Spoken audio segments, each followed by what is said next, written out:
विद्यार्थी जिथे घडतात तिथे त्यांच्यावर वाईट संस्कार घडण्याचे प्रकार घडू लागलेत। शाळेच्या वर्गखोलीतच मुख्याध्यापक मद्यधुंद अवस्थेत असल्याचा धक्कादायक प्रकार समोर आलाय। टाकळी गावातल्या जिल्हा परिषद प्राथमिक शाळेतला हा प्रकार आहे। वैद्यकीय चाचणी केल्यानंतर मुख्याध्यापक नशेत असल्याचं स्पष्ट झालंय।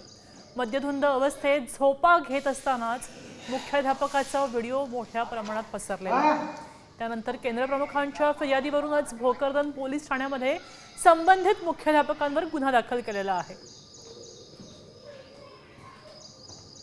प्राथमिक शाळेवर रोजेकर आडनावाचे गुरुजी कार्यरत होते। ते दररोज शाळेवर नशा करून येत होते। आम्ही त्यांना वारंवार सांगत होतो की गुरुजी तुम्ही नशा पाणी करून शाळेवर येत जाऊ नका, परंतु ते माझ्याशी उलट आम्हाला सांगत होते की नाही आज घेतले उद्या नाही घेणार। मी एके दिवशी दिनांक 11 रोजी शाळेला भेट दिली असता हे शिक्षक दारू नशेत खाली पडलेले होते शाळेमध्ये।